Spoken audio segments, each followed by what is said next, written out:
E aí, pessoal, tudo bom? A gente está fazendo aqui nossa primeira live, né? A gente está com a FDX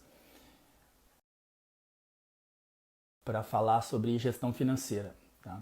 A gente está só esperando o Gabriel entrar para a gente começar a live.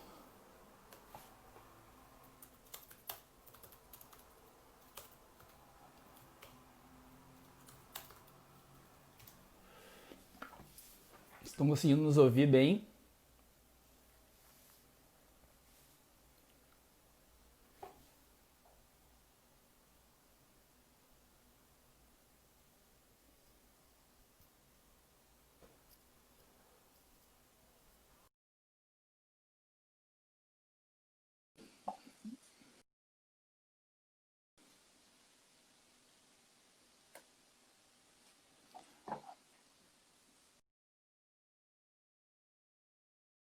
Bom, a gente está só aguardando a FDX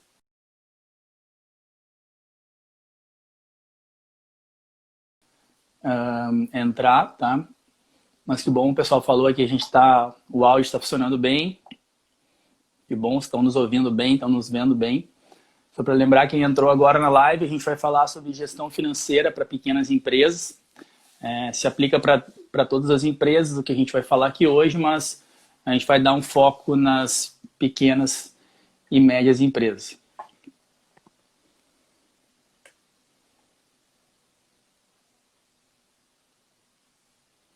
Estou só aguardando o ok aqui do pessoal da FDX para poder iniciar a live.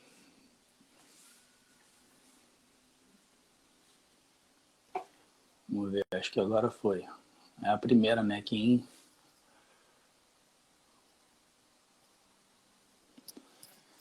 sabe faz ao vivo, né, pessoal? A primeira live é assim mesmo. Olha aí, ó. Agora vai. Para mim aqui já apareceu o Gabriel. Fala, Rafa, tudo bom? Tudo bom? Tá me ouvindo bem? Eu tô te ouvindo bem.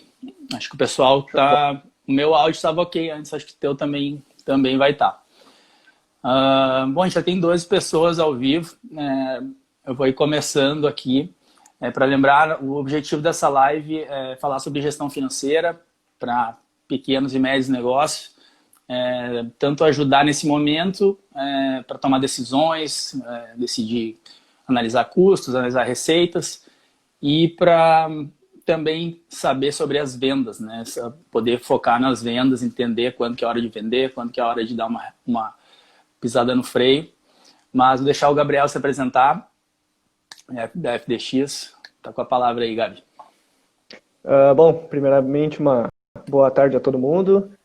Obrigado, Rafa, obrigado a Lupa aí pelo convite, fico muito agradecido. Bom, eu sou o Gabriel, sou sócio fundador da FDX, Finanças Empresariais. Nós somos uma empresa, então, de terceirização financeira, hoje é chamado de BPO financeiro, e nós somos uma empresa de assessoria financeira também, né? Então nós prestamos alguns serviços de assessoria financeira para serviços, para empresas de serviço e pequenas empresas. Bom, o objetivo da live, Rafa, como tu já falou, é falar um pouco, tirar algumas dúvidas, falar um pouco sobre gestão financeira num aspecto mais geral, assim, sem ser nada muito técnico, sem ser muito aprofundado, com termos complicados, termos difíceis, né? É tirar mesmo as dúvidas, dar algumas dicas, principalmente nesse momento mais conturbado aí que a gente vem passando, para o pessoal conseguir passar por esse momento mais tranquilo, né? Não ficar com o pé atrás. Enfim, é para realmente dar uma ajuda aí para o pessoal a aprender um pouco mais sobre finanças também, né? Sim, a gente estava conversando até, o que nos motivou a fazer a live foi que a gente viu que a gente notou, né, que empresas que estão com o financeiro organizado, que já dão uma atenção especial ao financeiro há mais tempo e não tratam como um setor com menor prioridade, ou joga todas as informações para o contador, mas sim faz uma análise dos balanços, dos investimentos, dos custos. Essas empresas estão mais preparadas e estão sentindo menos a crise agora, os reflexos da crise nesse momento, né? Com certeza. Então, assim, até nos nossos stories ali na Lupa, eu falei de algumas coisas que a gente vem fazendo, como o orçamento, né? Que é uma análise na frente, assim, do que vai acontecer nos próximos meses. Então, que custos que a empresa vai ter, né? Que faz parte dos custos fixos da empresa. E também investimentos, vendas que a gente está prevendo, que a gente está analisando, e tudo isso ajuda na tomada de decisão. Acho que é um bom ponto para a gente começar, Gabi, a falar sobre o orçamento, né? Como que, na tua opinião, quantos por cento aí das empresas, pequenas e médias empresas, faz de fato um orçamento? Cara, o orçamento eu posso te dizer assim de cara que é uma das coisas mais importantes que uma empresa pode fazer, tá? É extremamente importante, o orçamento não só é importante, como ele deveria ser obrigatório para todas as empresas. Eu gosto de falar que grandes empresas gigantes, multinacionais, elas são extremamente organizadas, né? Elas trabalham com processos, trabalham com financeiro em dia, com relatórios, e não existe motivo para as pequenas empresas não trabalharem como grandes empresas, né? Então, o orçamento financeiro é uma ferramenta absolutamente importante, porque eu consigo enxergar o dia a dia da minha empresa de uma maneira que eu não vejo só vendendo, só no operacional, só atendendo o cliente. Então, o orçamento, ele basicamente serve para eu programar o futuro da minha empresa, né? Então, eu vou ver toda a previsão de faturamento que eu quero chegar, eu preciso ter uma reunião com o meu comercial, estipular metas, para colocar nesse orçamento, colocar as metas de venda lá para frente, para saber o quanto que eu quero crescer. Eu vou colocar o custo de pessoal, porque eu tô pensando em crescer, eu estou pensando em criar esse orçamento para aumentar a minha produção, para aumentar o meu serviço. Será que eu preciso de mais gente na minha equipe? O orçamento financeiro pode responder. Eu vou listar todos os meus custos operacionais, os meus fornecedores, para saber se eu preciso aumentar o meu número de pedidos, se eu posso manter o meu número de pedidos, se eu preciso buscar novos fornecedores. Então, olhando o orçamento, eu consigo estipular isso lá para frente, para daqui 6 meses, 1 ano. E aí eu vou atrás disso, eu vou tentando bater as metas, eu vou criando budgets, né? Para cada uma das minhas categorias, eu posso separar tudo por categorias: comercial, administrativo, fornecedores, custo com pessoal. E quando eu coloco tudo isso, Rafa, na ponta do lápis, quando eu coloco numa planilha de Excel, e eu acompanho isso todo mês, eu consigo acompanhar toda a evolução da minha empresa e no final eu consigo acompanhar o meu lucro, que é o mais importante, né? Que toda empresa deve buscar lucro, deve buscar rentabilidade. Então, o orçamento financeiro, basicamente, é o esqueleto de toda a tua operação jogada para frente para te buscar aquele teu lucro esperado. É uma das ferramentas mais importantes que uma empresa, e não só grandes empresas, Rafa, e eu vejo muito disso, muitas pequenas empresas que não usam o orçamento financeiro e deveriam utilizar. Até para simplificar um pouco, assim, né? O orçamento parece uma palavra que não diz muita coisa, mas assim, ela é uma análise, é uma previsão de gastos e receitas, grosso modo, de um período, tá? Pode ser, por exemplo, a gente fez inicialmente um orçamento para todo o ano de 2020, então nessa análise, a gente percebeu que se a gente crescesse, conseguisse mais 30 clientes, por exemplo, a gente teria necessidade de investimento, de contratar mais pessoas, de ter uma estrutura diferente. E para chegar também nesse ponto, nós teríamos que ter ações diárias, né? Nossa prospecção, a quantidade de conteúdo, as nossas campanhas, a quantidade de reuniões que a gente vinha fazendo, ela tinha que ser maior em cada dia para que resultasse lá no final do ano com essa receita ou essa conclusão aí de mais 30 clientes na nossa base. Então a gente desenhou 3 cenários, um cenário pessimista, um cenário realista, no caso esperado já, e um cenário otimista. otimista, pensando que deu tudo certo e ainda veio alguns extras, né? Então Exatamente. a gente conseguiu fazer, montando essa planilha junto com o Gabriel, junto com a FDX, a gente começou a enxergar cenários e ver dificuldades que a gente teria, e com isso começou a se preparar para poder atingir essa meta. Veio essa questão do Covid, a gente acabou não indo por água abaixo, né? Mas a gente teve que refazer ele e fez por um período mais curto agora de 3 meses, porque está difícil de prever muita coisa. Mas com isso a gente tem hoje um norte para onde ir. Para onde ir e os pontos de atenção, aonde não gastar e no que gastar, né? E tomar decisões mais corretas. Acaba que o pequeno empresário toma decisões no feeling, né? No sentimento, no que está acontecendo naquele dia. E não fazendo uma análise tão crítica assim, do que tá trazendo resultado, né? Até eu gosto de salientar que o financeiro ele tinha que ser visto de uma maneira mais importante na pirâmide da empresa, sabe? Ele tem que estar junto com o comercial, tem que estar junto com o marketing, eles têm que entender aonde que estão gastando, da onde que vem as receitas e trabalhar juntos aí. É extremamente importante, Rafa. Tu disse uma frase ali que é muito importante, né? Que é trabalhar com números precisos, né? Que eu poder jogar as metas lá para frente e eu ver esses números acontecendo na minha frente todo mês e eu poder trabalhar com esses números mais estrategicamente, né? Então eu tomo a decisão mais acertada possível. E por que do motivo de fazer 3 cenários? Um pessimista, um realista e um otimista? Porque como eu estou prevendo lá para frente, estou prevendo receitas futuras, é complicado adivinhar o que vai acontecer, né? Se a gente pudesse adivinhar, seria excelente.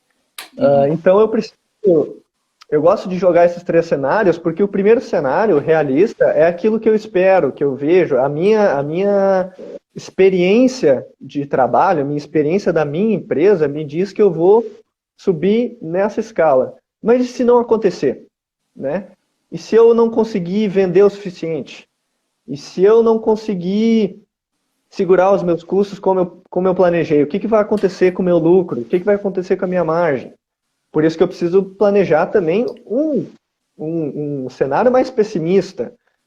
Porque aí eu estou jogando com o mercado, né? Pode acontecer alguma coisa, pode acontecer uma pandemia e acabar jogando tudo lá para baixo. E eu gosto de planejar também o cenário otimista, que é para mostrar que as empresas, sim, elas podem chegar a um patamar muito acima do que elas estão.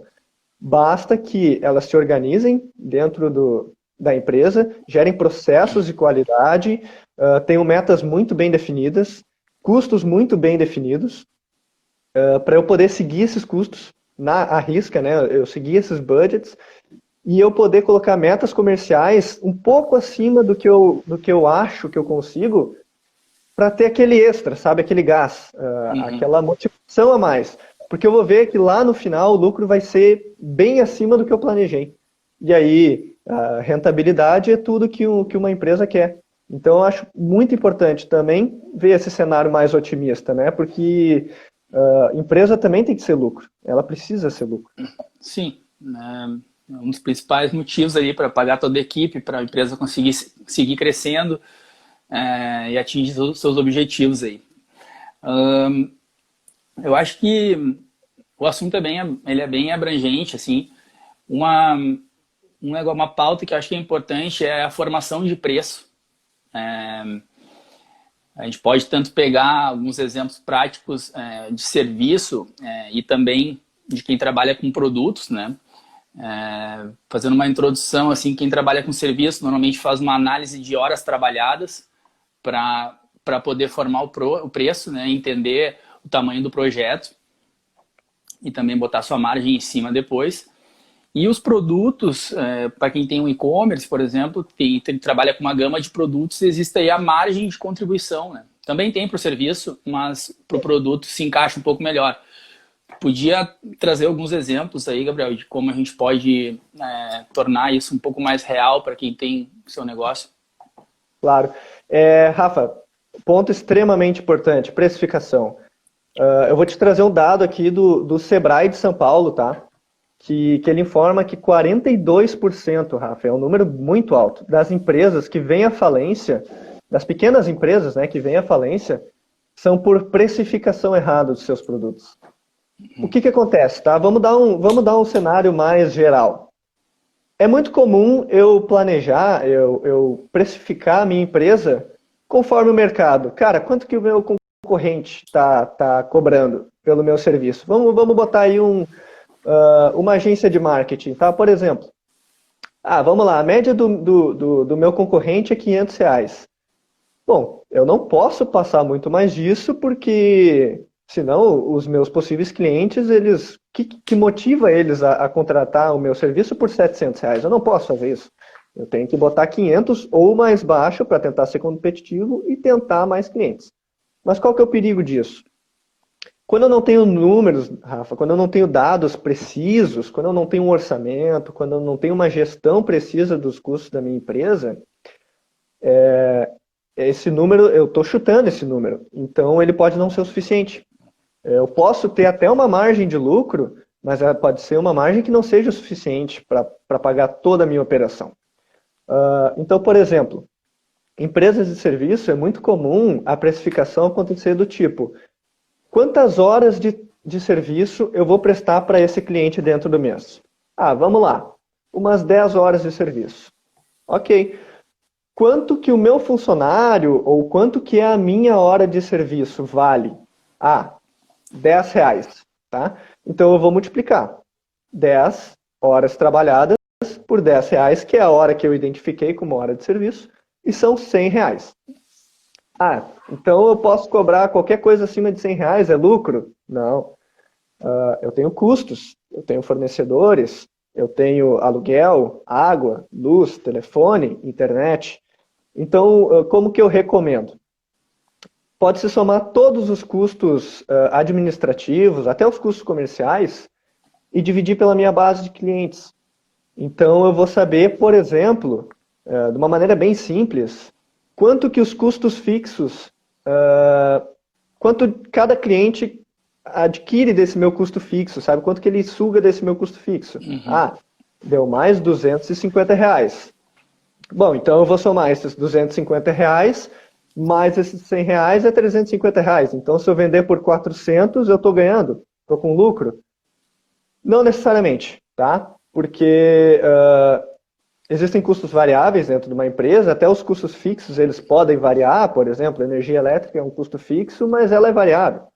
Então eu preciso colocar uma margem, né, o chamado de markup. Então eu preciso entender esse markup e colocar esse markup em cima. Então, por exemplo, eu quero trabalhar com 30% de lucro, eu acho uma margem interessante.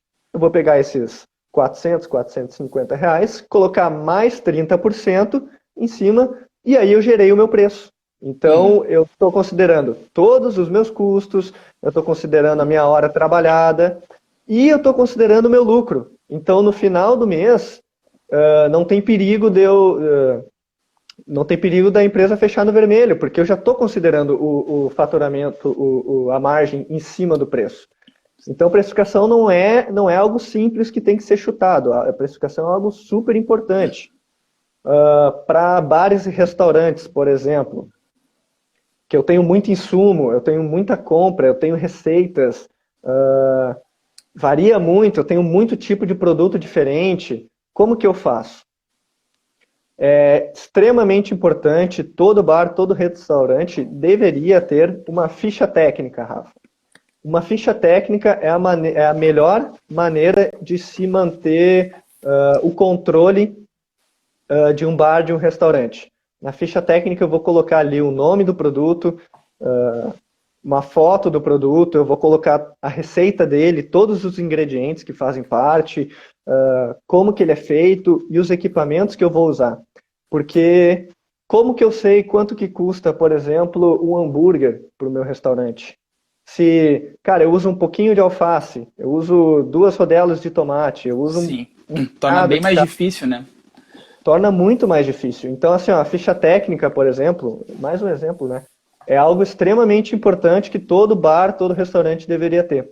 E a precificação ela não tem uma regra, Rafa. Ela vai variar realmente de produto, se eu estou vendendo um produto, se eu estou vendendo um serviço, se é os dois, porque eu posso vender um produto e o serviço para esse produto, né? Uhum, uhum. Então, sim, é extremamente importante entender como que a tua concorrência trabalha, mas tu não pode precificar só pela tua concorrência, tu tem que precificar pelos teus custos, né? Pela tua operação. Sim. E aí tem muito erro aí em cima, né? Então é algo que o pessoal precisa abrir o olho. Eu acho que é bem nesse ponto que o pessoal precisa entender que se o preço foi formado em cima do achismo, não vai, por mais que tu faça várias vendas, não vai fechar a conta e tu vai ter um resultado negativo. Então tá aí a importância de calcular bem para que de fato tenha rentabilidade e todo o esforço vale a pena, né? Exatamente.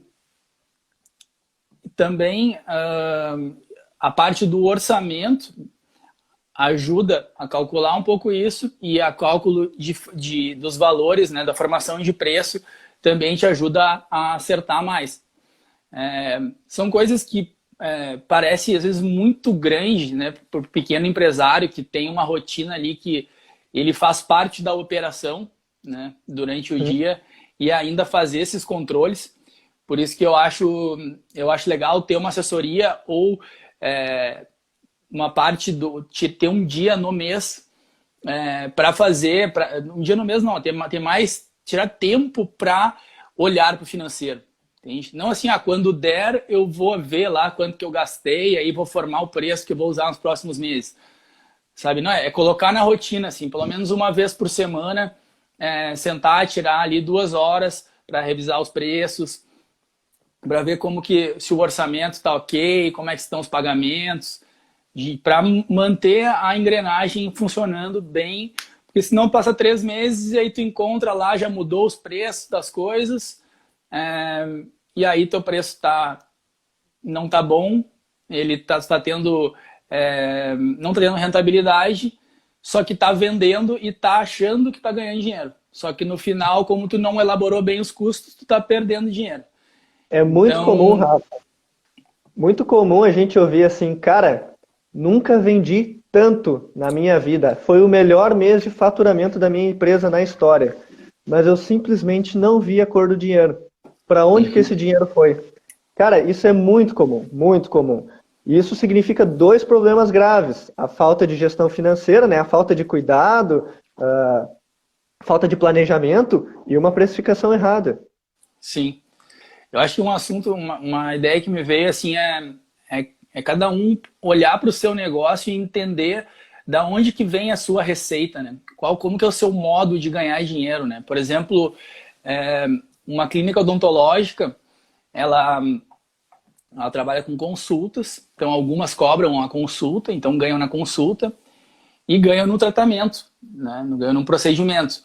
Então ela ganha um valor baixo na consulta, dependendo do tratamento. Vamos pegar um tratamento de canal aí que tem que ir várias vezes, essa consulta, essa mensalidade ou período do tratamento é uma fonte de renda. Tem as cirurgias também, né? Os dentistas também têm, que trabalham com ortodontia. Por trabalhar com ortodontia, que também é um tratamento longo, isso é um formato de rentabilidade que é bom para o financeiro, porque ele traz recorrência, né? Então não é um negócio que tu vende uma vez, tipo, um branqueamento, um clareamento é um procedimento de uma vez. Mas já um tratamento desses, a pessoa fica um ano e meio pagando um valor fixo, né? Então isso traz saúde financeira para a empresa. Eu acho que a gente pode entrar nesse assunto em formatos que sejam mais recorrentes, buscar formatos que a pessoa que trabalha com um produto, que vende um produto, ela pode tentar colocar uma recorrência e vender um produto, em vez de vender um produto por ano, vender um produto a cada 2, 3 meses, para o Claro. mesmo cliente, né? Então, não adianta olhar para a empresa da concorrente e eles trabalham assim e parar aí, entendeu? Tem que tentar inovar na forma de ganhar, de rentabilizar o negócio, para assim ter mais caixa, né? porque a empresa que está saudável financeiramente, ela resolve qualquer problema. Se está faltando um funcionário, ela tem dinheiro para contratar um funcionário. Qualquer problema, quase qualquer problema da empresa, se tiver dinheiro no caixa, vai dar para resolver. Ponto muito importante, Rafa. Às vezes a gente está ali na nossa zona de conforto, pensando, cara, eu tenho um produto que vende super bem, então eu vou continuar com esse produto, fazendo o café com leite ali, o dever de casa, e eu vou continuar com ele para sempre. Só que o mercado muda, né, Rafa? Então é sempre importante a gente estar procurando novas maneiras de inovar o nosso produto, de inovar o nosso negócio. Bom exemplo das clínicas ali, existem várias maneiras de uma clínica ganhar dinheiro. Por exemplo, um aparelho dentário. Tem gente que usa por 4, 5, 6 anos e são pagamentos mensais. Então, eu já paguei todo esse equipamento, eu pago os meus funcionários, os dentistas da minha clínica, e eu continuo recebendo esse valor, né? Uhum. Ele acaba sendo super saudável para o meu caixa, se eu precifiquei da forma correta, né? Se eu levei em conta toda a aparelhagem, tudo que vai ser consumido, broca, borrachinhas, limpeza, enfim, e mais o valor hora de cada um dos dentistas que está trabalhando, né? Por exemplo, vou dar um exemplo aqui, Rafa. Eu acho que vai ser bem importante, principalmente para o momento que a gente está vivendo, tá? Imagina que tu tem, Rafa, uma loja de sapatos, tá? Tu vende calçados. Tênis, sapatos, tênis de corrida, tênis de futsal, chuteira, vende bolas, camisetas, enfim. Sabe, uma loja de esportes. E vem um decreto que diz que o comércio precisa ser fechado por X dias. Isso é extremamente ruim para o comércio, né? O pessoal precisa fechar, vai parar de faturar, o cliente não vai ir porque não pode. E o que acontece? O meu estoque vai ficar parado. Eu não tenho como mexer nesse estoque, né? E se eu sou uma loja de rua, se eu sou uma loja que eu dependo que as pessoas venham até mim, o que eu vou fazer nesse período? Eu preciso inovar. Eu preciso ir atrás de novos negócios e eu não preciso ir muito além, Rafa. Pensa comigo, imagina que legal seria se uma loja aqui de Montenegro mesmo, da nossa região, um comércio de esportes, ao invés de simplesmente fechar as portas e esperar o decreto passar, se eles, por exemplo, fizessem um e-commerce, bombassem a internet, e bombassem redes sociais, Instagram, fizessem campanhas, e o diferencial deles é que se tu estiver dentro da região de Montenegro, a tua compra chega em 30 minutos na tua casa. Cara, é um diferencial. É um diferencial. Imagina, em vez de eu esperar 3, 4, 7, 10 dias, se eu comprei de uma grande empresa, imagina em 30 minutos estar aqui na minha casa. Cara, eu comprei agora, eu tomei um cafezinho, pum, tá aqui a minha compra. Isso é um diferencial, é algo que as empresas podem pensar, que é sair da caixinha e criar novos produtos usando o mesmo sistema. Ele não deixa de ser uma loja de sapatos, mas ele agora ele é um e-commerce agora. Então, ele começa a fazer novos clientes, atingir uma nova base de clientes. Super importante. Sim, minimizar esse gasto aí da empresa fechada, né? Não só minimizar, como criar novos. Sim, criar sim. novas oportunidades, novos negócios. Vai ver, ele vai vender ainda mais. Com certeza. Bom, eu acho que fazendo um link, né, com as redes sociais, e também falou das empresas aí pensarem fora da caixa, parar de olhar para o coleguinha do lado, porque muitas vezes a gente tem a impressão, né, talvez seguindo essa linha dessa loja que tu falou, às vezes ela olha para o coleguinha do lado, ali da empresa do lado, está vendendo, não precisa, acha que o e-commerce é coisa para os grandes e não inova. Não sai daquilo, não sai da zona de conforto ali, fica ali. E agora, né, a gente está vivendo um momento, o jeito que está a tecnologia, a quantidade de informação sendo trocada, tantas inovações acontecendo, não dá nem mais tempo de copiar o coleguinha, entendeu? Tem que tem que sair testando coisas novas, porque daí que vem as inovações, né? Até um ponto, tem empresas que buscam, eles tentam chegar no cenário ideal para, o dia que eu tiver X de faturamento, aí eu vou criar uma loja online. Aí eu vou começar a usar as redes sociais. O negócio é agora, o importante é estar presente. Vai para as redes sociais, mostra o teu produto, não bota só uma foto do teu produto lá. Pega, se tu vende um sapato, pega o sapato e mostra o sapato, sabe? Tá aqui, esse material aqui é de couro, é um couro sintético, ele é bom, ele é ruim, ele é... Explorar os produtos já é uma maneira de estar inovando, né? E eu diria mais, Rafa. Hoje, se tu é uma loja que, qualquer tipo de empresa, se tu não tem presença online, tu já está atrasado. Já está atrasado. Já está atrasado. Teve um cliente nosso que falou assim,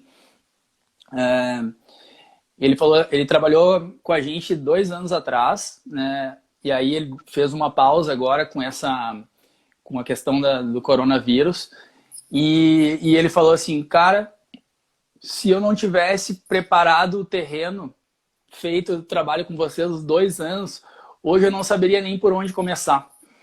E hoje ele tem uma base de seguidores nas redes sociais dele e tem toda uma base dentro do WhatsApp dele que ele está recontatando todos os clientes, está retomando o trabalho conosco e está contatando todos os clientes e tá tirando o melhor aí desse momento.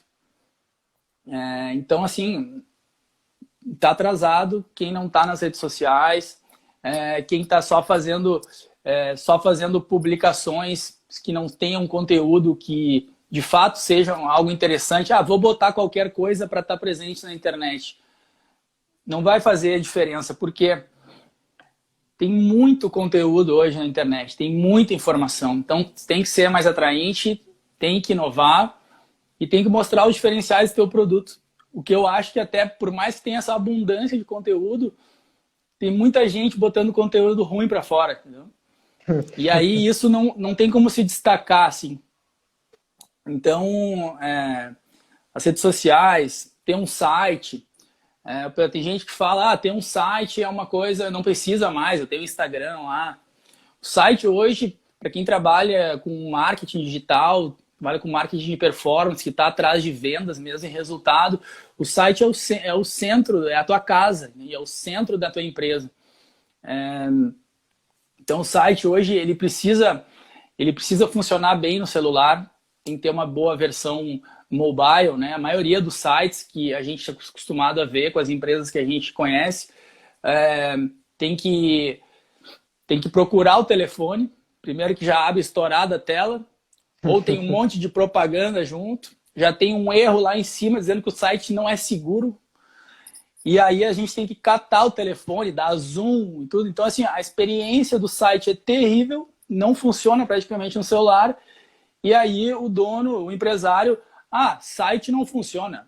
Não, a gente tem clientes que têm e-commerce, tem clientes que têm sites, recebem contatos todos os dias, vendem muito pela internet, pelo Google e pelas redes sociais, e o canal, a porta de entrada desses clientes são todas via o site.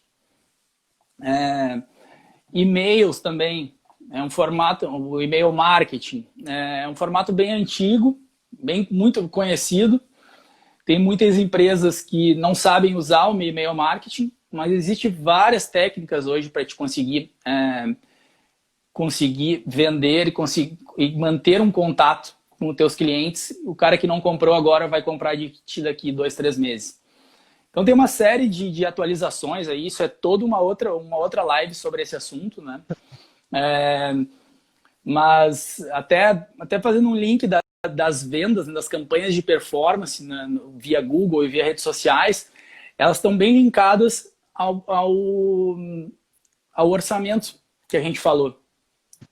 Porque se a gente se a gente já tem uma projeção de quanto que a gente quer vender, e a gente tem campanhas já ativas, a gente já está mais maduro no marketing digital, a gente consegue projetar essas vendas, né? Por exemplo, hoje a gente trabalha com leads, né? Que são contatos de pessoas interessadas nos teus produtos, no teu serviço. Então, vamos pegar o exemplo que a gente usou ali do dentista, né? O dentista faz um tratamento, por exemplo, trabalha com alinhadores, que é um formato de aparelho dentário.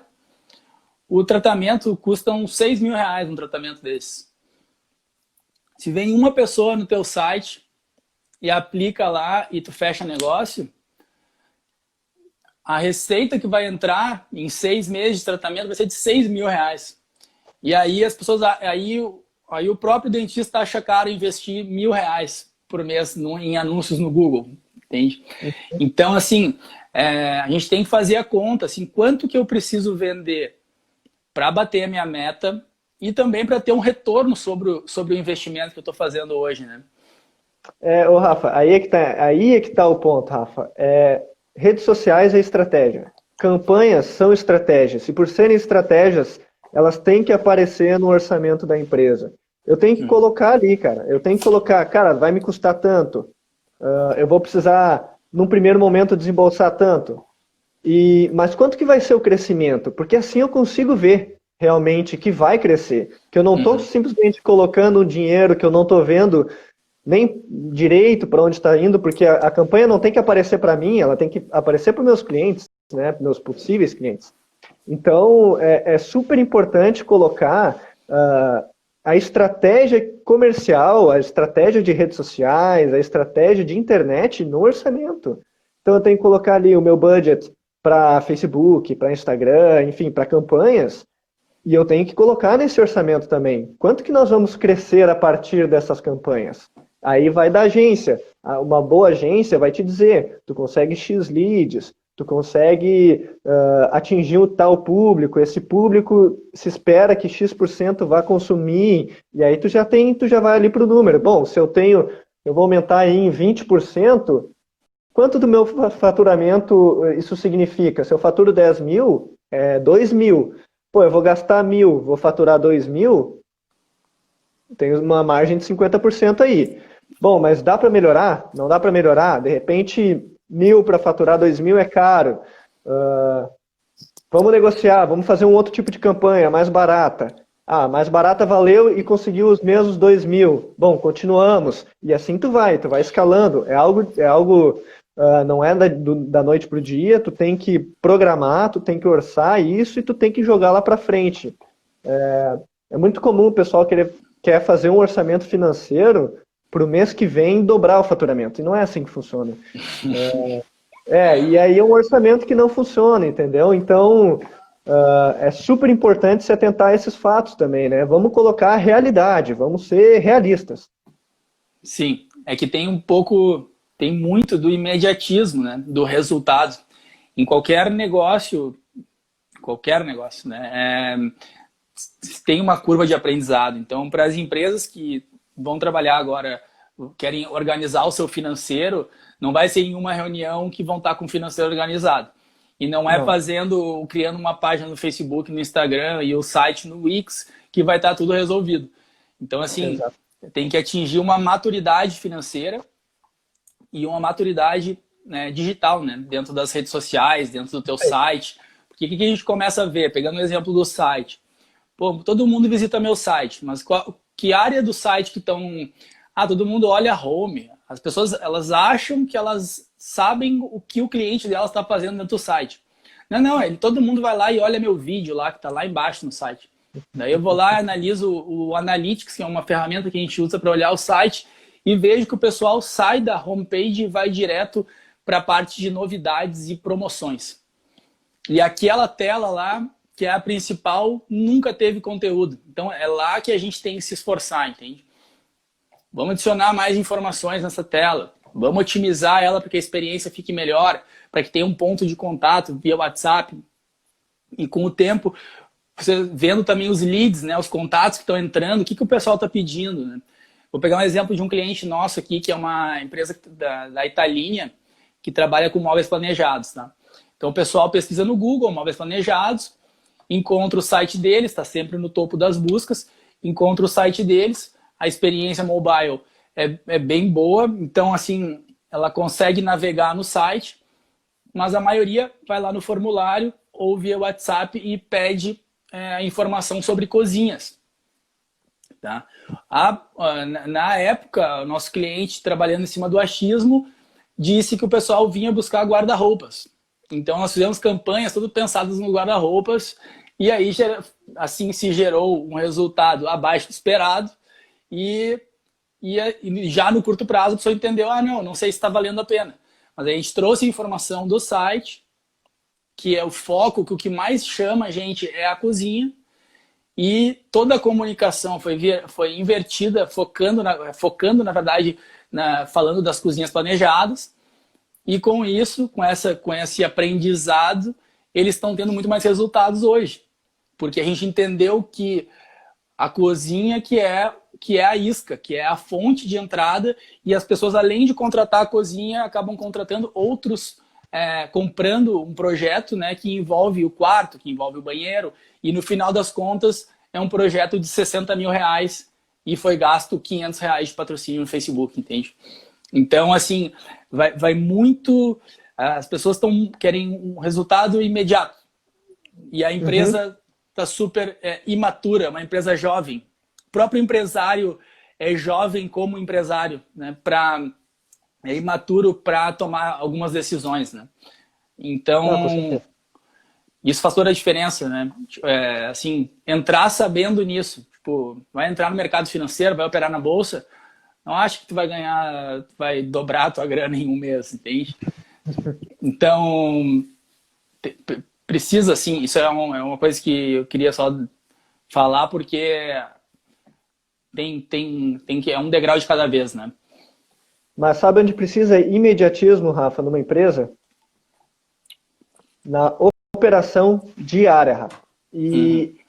E a operação financeira diária, ela é tão importante quanto um orçamento financeiro. Por exemplo, é muito comum as empresas não saberem, na semana, o que elas têm que pagar. Por exemplo, tu chega para uma empresa e fala, quanto tu tem de contas a pagar essa semana? O cara vai olhar para ti e vai falar, deixa eu ver aqui na minha pasta. Aí ele olha boleto por boleto. Cara, putz, eu ainda tinha que ter pago ontem, não paguei. É X. Isso gera um gargalo gigantesco numa empresa. Isso gera juros, isso gera desorganização, isso gera protestos inesperados. E para uma empresa, protesto é algo super ruim e que não leva o mesmo imediatismo e a mesma necessidade que outras áreas levam e que, por exemplo, que o pessoal acha que o marketing precisa dar resultado. Então eu queria falar, Rafa, a gente recebeu algumas perguntas no nosso Insta sobre gestão financeira no dia a dia. E a gente recebeu algumas até sobre o assunto fluxo de caixa, planilha, sistema, o que eu vou usar, como que eu vou usar, o que eu vou fazer. Deixa eu só te interromper aqui, aproveitar e pedir para o pessoal que está assistindo a live, se alguém quiser tiver alguma dúvida sobre financeiro, sobre gestão de finanças, seu negócio, custos, investimentos, pode fazer aqui, talvez com as perguntas que a gente vai colocar agora, vocês enxerguem e tenham ideias. E também, se quiserem colocar a área de atuação que vocês trabalham, que também a gente pode, depois de responder essas perguntas, trazer alguns exemplos e conversar um pouco. Tá certo? Pode seguir aí, Gabi. Bom, vamos lá. Então, assim, a gente recebeu várias perguntas. Qual sistema ou que aplicativo de controle financeiro é mais fácil e mais prático? Eu tenho outra muito parecida aqui. Planilha de fluxo de caixa, tem muitas pela internet, mas é difícil encontrar uma amigável. O que eu uso? A minha resposta ela vai ser a mais em cima do muro possível. Depende. Depende do negócio, depende do tamanho da empresa e depende da tua organização. Esse é um ponto muito importante. A organização do empreendedor, da pessoa que cuida das finanças. Então eu vou dar 3 dicas aqui de recursos que podem ser utilizados para fazer o dia a dia, o fluxo de caixa, quantos a pagar, quantos a receber. Para quem é MEI, para quem até para pessoa física. Eu uso essa plataforma para as minhas finanças pessoais, mas ela se encaixa muito bem para o MEI, ela é totalmente gratuita e ela funciona com o aplicativo ou na internet que se chama Minhas Economias. Minhas Economias é uma plataforma do Terra e é um aplicativo, cara, super bom de usar, super bom de usar. Ele é gratuito, ele é super simples, ele é super completo. Eu consigo jogar ali de forma rápida o contas a pagar. Por exemplo, cara, comprei, minha empresa estava precisando ali de café, de filtro, de erva. Fui ali rapidinho no mercado, comprei, paguei no dinheiro ali, esqueci, perdi a notinha. Cara, joga ali no aplicativo, no Minhas Economias, já abre ali na hora, deu R$ 52, coloca na categoria, separa as contas, super importante, porque eu deixo separar. Justamente isso, acaba, quando tu está começando um negócio, está empreendendo agora, tu acaba misturando com o teu dinheiro pessoal, né? Exatamente. Que é como se fosse uma outra empresa, que tem uma fonte de renda e aí começa a ter outra, e aí sai do mesmo bolo, entra no mesmo bolo e vira uma confusão, né? Tá aí a importância. Exatamente. Principalmente para quem é MEI, Rafa. O MEI, como ele é um microempreendedor individual, ele é a empresa é ele. Ele trabalha sozinho, ele é um consultor, tem muito massagista, muito programador, por exemplo, muito freelancer que é MEI. Sim. E as contas, elas vão se misturar, Rafa, elas vão se misturar. Só que elas não podem se misturar, porque, por exemplo, o MEI, ele tem o imposto do MEI. Se eu, por exemplo, atendo público, se eu faço massagens, eu tenho um custo de material, eu tenho um custo de aluguel, luz, e eu não posso colocar esse custo na minha conta pessoal. Então o MEI também precisa ter uma organização, também precisa trabalhar como empresa, que é fazer um pequeno orçamento. O orçamento pode ser simples, não precisa ser nada muito complexo. Quer saber quanto que eu gasto de aluguel, quanto que eu gasto de luz, porque eu preciso precificar também de forma correta para ser MEI. Então, o Minhas Economias é um aplicativo que eu recomendo bastante, até para as finanças pessoais aí, do pessoal, super importante, ele é super fácil de usar. Tá, mas eu tenho uma empresa... Oi? Não, eu ia falar de uma empresa um pouco maior, que já está fora do MEI. Uhum. Sou uma empresa do Simples, eu sou uma empresa de serviços, eu sou uma agência de marketing. Vamos usar o exemplo da Lupa. O Minhas Economias serve? Não recomendo. Não recomendo porque aí ele fica simples demais. Uma empresa, por exemplo, que tem custo com pessoal, que tem custo com grandes fornecedores, com diversos fornecedores, que tem uma operação maior, é preciso de um sistema que seja mais completo. Então, eu recomendo bastante usar o Conta Azul. A FDX, aliás, ela é parceira do Conta Azul. Infelizmente ele é pago, tá? Ele não tem uma versão gratuita, mas ele tem planos super em conta, principalmente para empresas do Simples que já têm um faturamento maior. Ele é extremamente organizador. Ele até emite boleto, Rafa. Isso é algo extremamente importante, eu saber cobrar os meus clientes.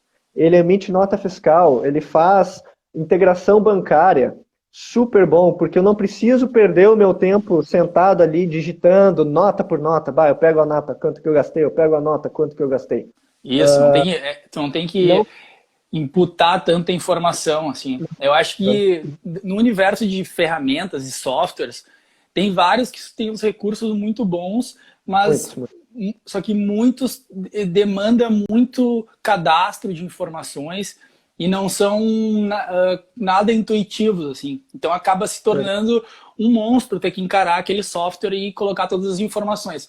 O Conta Azul, ele já é mais amigável, assim, e ele já tem vários recursos que facilitam. Então, por exemplo, a gente usa o Conta Azul na Lupa hoje, graças à FDX. Antes, o nosso processo de gerar boleto para os nossos clientes, ele era feito todo manual, e o envio também era manual. dava muito trabalho, a gente tinha que gerar as notas fiscais também. Então, assim, isso tomava quase um dia de trabalho nosso.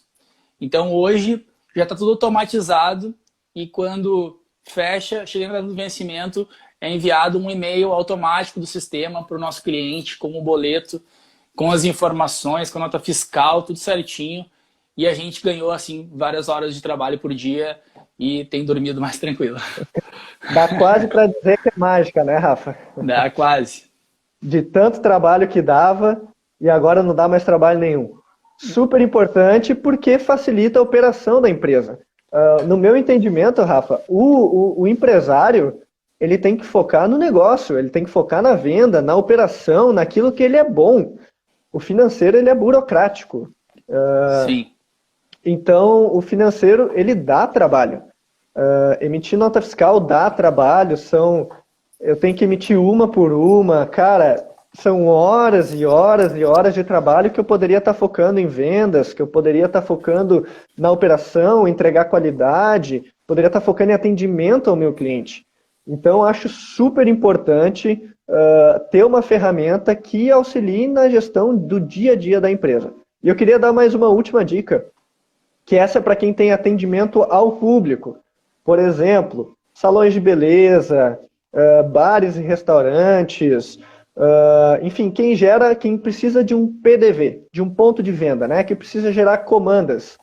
Eu recomendo muito, e esse é gratuito, é o Market Up, é o nome. Market Up, market de mercado, up de cima. Infelizmente, ele não é tão bom para quem é de serviço com contratos, com mensalidade. Mas para quem tem PDV, para quem tem atendimento ao público, ele é um programa super bom, Rafa. Super bom. Ele tem um PDV muito bom. Ele é gratuito. Essa eu acho que é a grande vantagem dele. Ele é completíssimo. Eu tenho toda a minha gestão de produtos dentro do meu sistema, toda a gestão do meu estoque. Eu consigo fazer até compras de fornecedores dentro da plataforma. Então, o Market Up é um outro sistema que eu recomendo para quem não tem o serviço, para quem não é MEI, né? Ou quem tem um serviço que tem atendimento pessoal, tem atendimento ao público. É uma ferramenta muito boa que eu recomendo bastante. Bom, a gente tem 8 minutos de live ainda, tá? Eu acho que um assunto que todo mundo quer saber é o que fazer agora nesse cenário de incertezas, principalmente em relação às receitas, né, às vendas. A gente falou bastante aqui de alternativas via redes sociais, de se expor, de buscar, de se adaptar, né, a esse novo cenário. Mas assim, o que a gente, fazendo aqui, pensando alto com vocês aqui, dá para dizer que a gente está uns 45 dias, 50 dias mais ou menos em quarentena, né?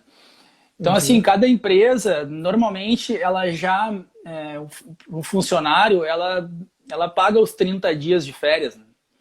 E muitas empresas ficaram aí os seus 30 dias de férias, ficaram fechados durante 30 dias e o caixa começou a acabar. Então, isso é um alerta grave de que precisa ter uma gestão financeira proativa, né? Assim, então, não agora tentar organizar o financeiro. Já tinha que ter sido preparado isso antes, né? Claro que tem coisas que podem ser feitas agora, né? Como alguma dívida ou alguma questão como aluguel, por exemplo, parcelar, tentar renegociar o aluguel ou jogar para frente, esticar o contrato, baixar um pouco o valor, buscar também novas receitas, né? Novas formas de receitas, rever os custos, né? Custos de estrutura, como plataformas. Para quem vende um produto lá, usa a maquininha, tenta negociar lá a taxa da máquina ou aluguel, para tentar minimizar e ganhar um pouco mais de tempo. Só que o que teve que ficar aqui é que 30 dias é muito ruim. Ter um caixa de 30 dias é muito ruim. Entendeu? Assim, então, houve uma falha grave em guardar dinheiro, em ter a clareza dos custos e rentabilidade e saúde financeira da empresa. Agora tem empresas batendo aí 45 dias, 50 dias fechados e estão começando a acabar o caixa. Mas quem se preparou vai conseguir se adaptar e tomar melhores decisões para encarar essa tempestade aí. Muito importante, Rafa, é o planejamento. É o planejamento financeiro, é o planejamento de vendas, é o planejamento de custos da empresa. E esse é o orçamento financeiro, né? Tanto que eu vou chegar no final do meu orçamento financeiro, no mês, e eu vou ter um resultado. E se esse resultado positivo, eu posso ainda colocar quanto desse lucro eu vou guardar no caixa da minha empresa para momentos de tempestade, para momentos de pandemia. Esse é um momento que é complicado para todas as empresas, está todo mundo no mesmo barco, e quem não se preparou antes está sofrendo muito, agora, está atrasado para fazer o planejamento, está atrasado para fazer o financeiro? Sim, está atrasado. Mas é muito pior deixar para fazer amanhã, Rafa. Muito pior para deixar fazer amanhã, porque pode ser tarde demais. Então, o que eu recomendo? Que fazer agora? Botar no papel, vamos enxergar, vamos jogar esses fluxos de caixa, vamos contratar um sistema, vamos pegar um sistema gratuito, vamos fazer uma planilha, mais simples que seja, e vamos vamos ver esses números, vamos ver o que a gente pode cortar, onde que a gente pode diminuir. Tá, será que é o aluguel? Vamos ligar pro dono do espaço ali, tenta negociar com ele também está no mesmo barco. Tenta negociar com ele, reduzir o custo do aluguel. Por exemplo, para quem é do Simples Nacional, o governo liberou o pagamento do Simples só lá para outubro, novembro. Então, quem sabe seja o momento de segurar o Simples agora e planejar lá para frente, para eu poder pagar lá na frente, né? Não pode esquecer isso, super importante. Vamos reduzir custo, por exemplo, com alimentação. Vamos botar um teto. Eu gosto muito de fazer com as nossas empresas, Rafa, que é o teto na alimentação dos sócios. Eu vejo muito o que acontece, por exemplo, os sócios saem para uma reunião, um almoço-reunião, tá? Uhum. E quem paga a conta é a empresa. Só que tu vai ver, o sócio gastou R$150 no almoço, porque ele resolveu pagar para todo mundo, para dar aquela boa impressão. Isso é conta da empresa, despesa, uma despesa inesperada. Uhum. Eu gosto de colocar um teto ali, cara, R$20, R$25, passou disso, é do bolso do sócio. Com transporte, é importante, vamos segurar o transporte, porque principalmente agora, né, a gente não está fazendo reuniões presenciais, não precisa estar de Uber, não precisa estar gastando com gasolina, e